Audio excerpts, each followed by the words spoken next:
Alright guys, so what's going on?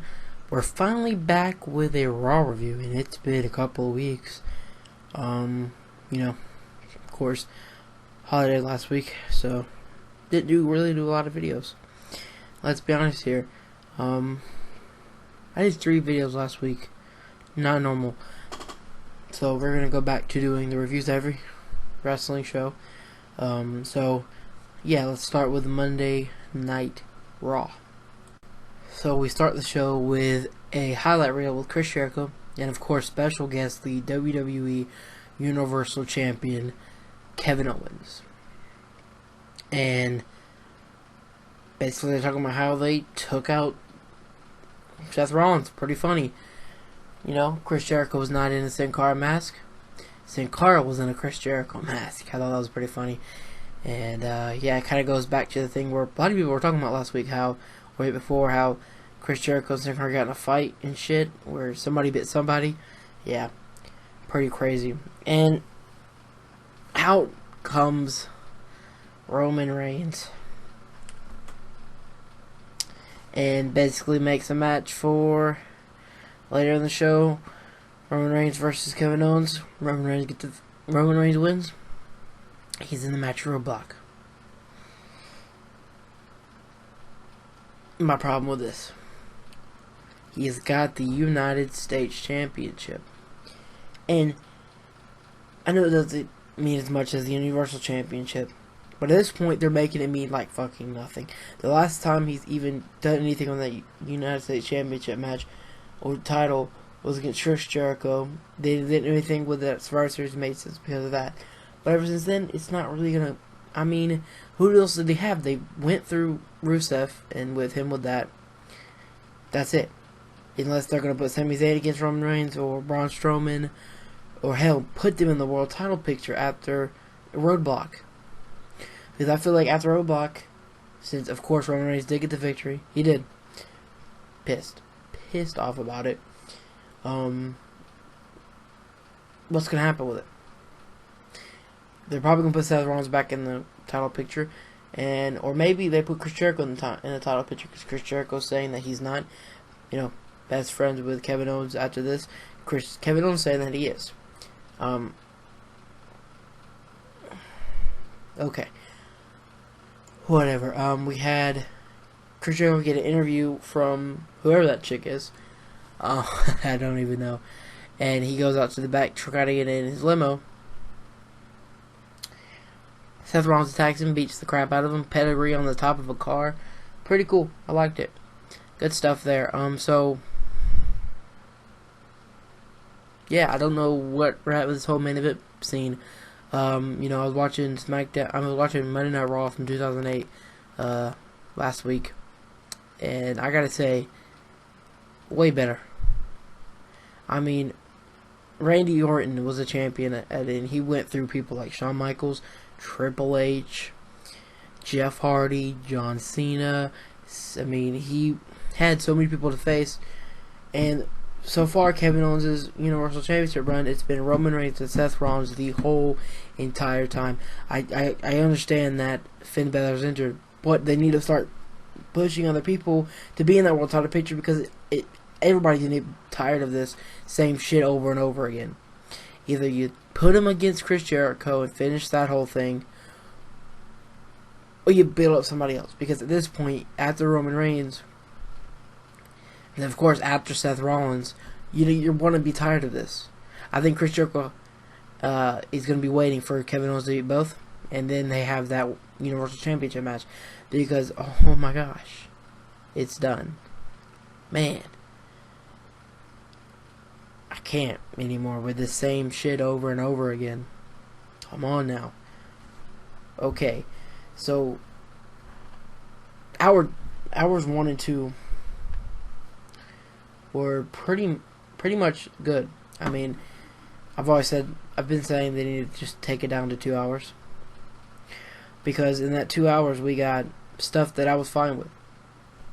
I could have been done with the show then. Ended it right there.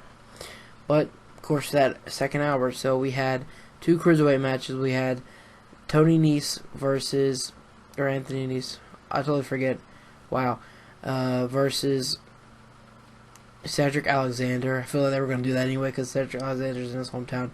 And Nice gets the victory with help from Gulak. And they haven't done really much storylines except for the TJP and Brian Kendrick are now the Rich Swann and Brian Kendrick. They haven't really done much there. Where's the cruiserweight division in doing storylines on Raw? And Alicia Fox trying to do like the whole together thing with Cedric Alexander. It's going to bring something to that cruiserweight division storyline wise, because besides having these random matches that don't mean a damn thing on Monday Night Raw just to fill time, is getting old, and to me it's hurting the cruiserweight division until the 205 Live thing that's going to help it out some. But yeah, that whole thing made it interesting. At least something. She really didn't do anything but stand backstage and watch the match. So then we had Noam Dar versus Rich Swann. Pretty good match. Rich Swann gets the victory with a nasty fucking kick. Oh my god, knocked Noam Dar out, and then cuts a promo on Brian Kendrick and his match Tuesday night on 205 Live for the Cruiserweight Championship. Great stuff for the Cruiserweight division tonight. Like I said, we probably didn't need the first match. Second match all really mattered to me going forward to the 205 Live, and so alright. My favorite part of the night was Braun Strowman just beating the shit out of R-Truth and Goldust basically, and here comes Sami Zayn, and they're going at it and then here comes Mick Foley, stops the match. Stop. He stopped it last week, he's stopping it again this week, and I like that they're doing that because it's the best thing on the Raw to me right now. I'm just saying, I love the storyline. It's like a David and Goliath. This has been done so many times, but I like the people in it, in Sami Zayn and Braun Strowman. It's really, to me, pretty interesting. And the promo between Sami Zayn and Mick Foley were great. He says he cannot beat Braun Strowman. He can't do it. He can't do it. He can't do it. And I just can't wait to see Sami Zayn beat Braun Strowman. I mean, it's going to be pretty good. And maybe at that, they can move on to a championship match and get the United States Championship over Roman Reigns, since he really does not give a fuck about it, carries it back with it facing the back like that. A couple weeks ago, I remember when Mick Foley saw him like that, did a promo, just kind of turned it around because, you're a champion, you should be proud of it, but, he's cool Roman Reigns. Fuck him.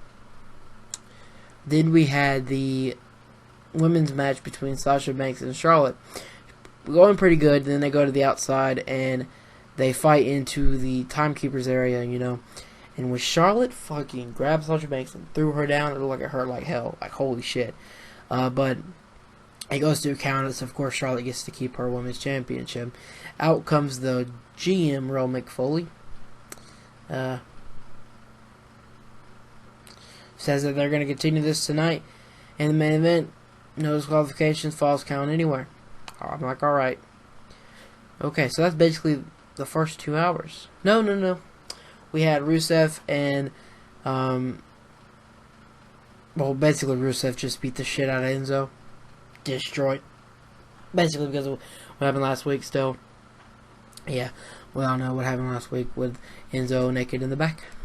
So, I mean, I guess I was alright. The bar scene with Sheamus and Cesaro I really did like. Kind of like an old school feel, I guess. So, not too bad. The first 2 hours could have been the whole show. I'm not even gonna lie. Could have saved the 2 title matches for next week to make people tune in to next week. Like I said, the 2 hour format. Please come back. Oh my god. I know that they got that contract for 3 hours. Probably through 2017. So, they're going to be stuck with these 3 hour long fucking shows. Oh my gosh. So, like I said, that could have been the 2 hours. Done. I'd have been satisfied, ready to go.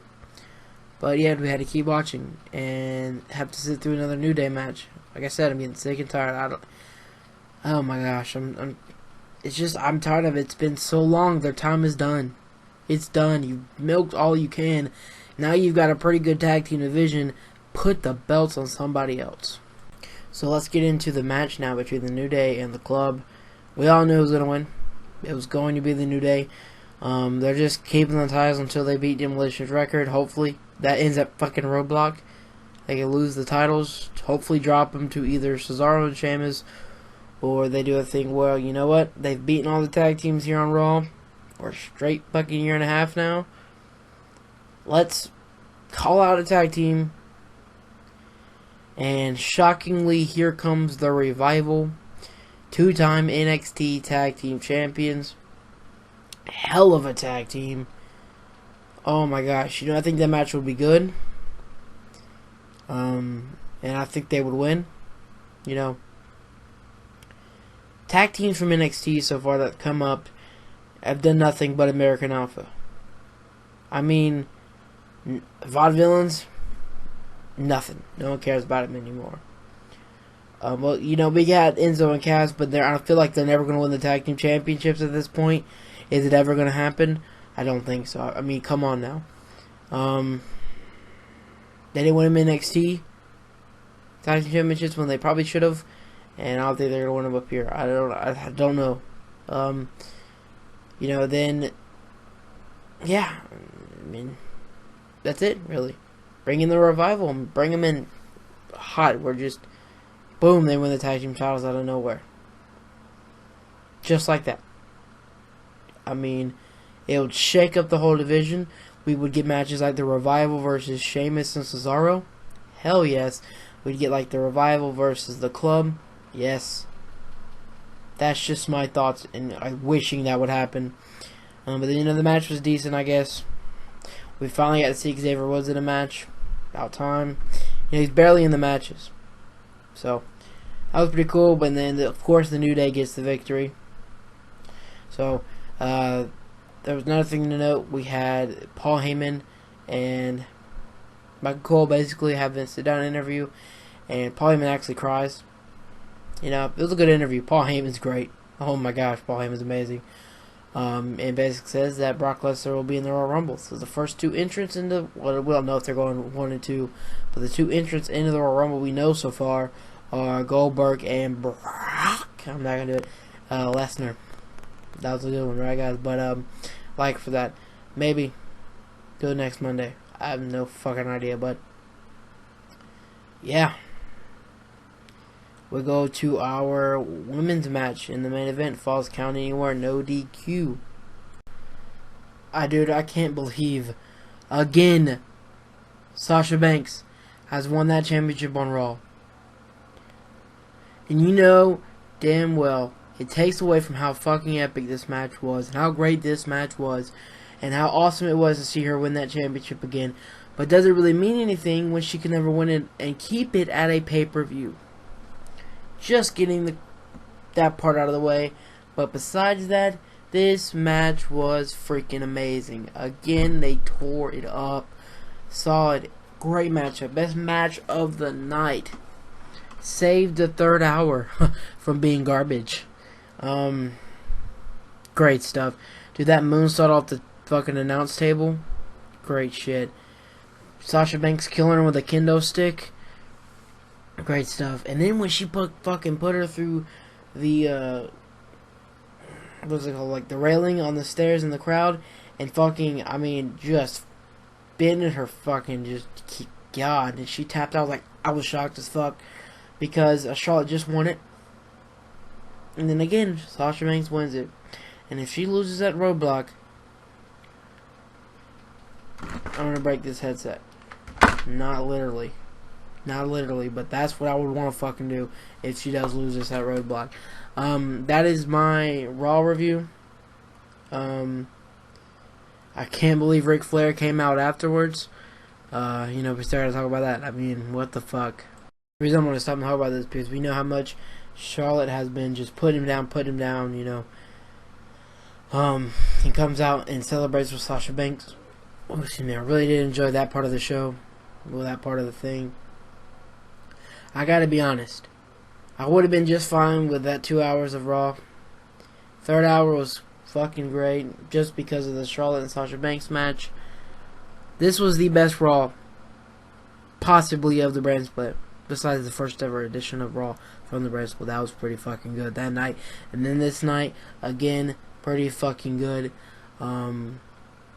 You know, there's still just parts that sometimes I just don't care about, and I still wish it could have been just 2 hours, and this could have been on next week's 2-hour shows. But it's not like that. We're in the 3rd hour. I don't think they're going to keep this up every week, but you know what? Decent show. Let me know your thoughts on the show and the comments down below. Like, subscribe, and comment. Remember, subscribe if you're new. I don't know how I'm going to do the 205 live review. There'll be some, details on that tomorrow on the SmackDown Live review. I am out. Thank you so much for watching.